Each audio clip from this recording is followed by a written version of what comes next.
Typically, I'm more of a fan when he rocks the blue, but when Nightwing wants to break out the red, you gotta admit it looks pretty good on him. I mentioned a few videos ago that I was starting to collect Multiverse again because I was starting to appreciate them for what they were, and in doing so, I want to get my favorites as quickly as possible. One of them is, of course, Nightwing, my favorite superhero.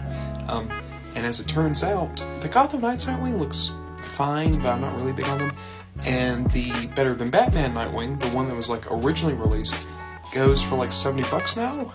So I was kind of at an impasse as to how I can get a Nightwing and not be breaking the bank.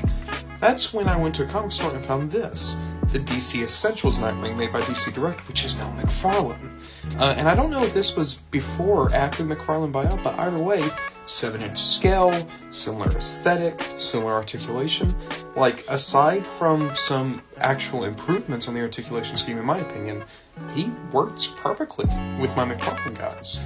So, he's at the forefront of my McFarlane shelf right now, I'm very happy to say.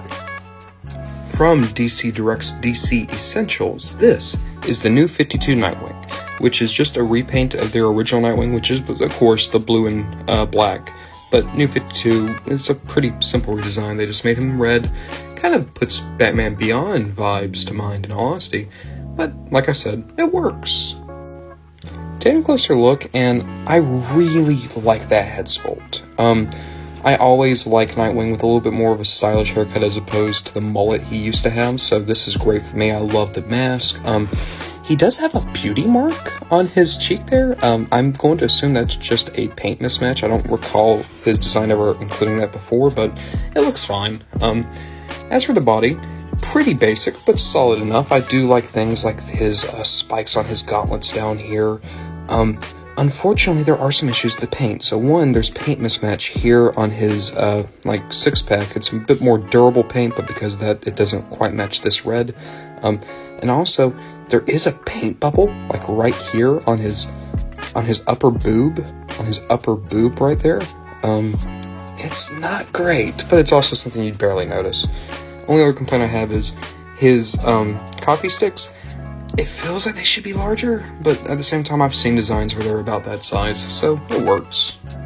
Articulation is basically what I would want out of the Nightwing. My only complaint is his ankles are incredibly loose, so even though this pose was easier to get than it would be with most figures, you know he's going to fall before too long. Is he the best Nightwing I've ever owned? No. Is he my favorite Nightwing figure? No. Is it even my favorite design? No. However, is he affordable and quality? Absolutely. Good Nightwing.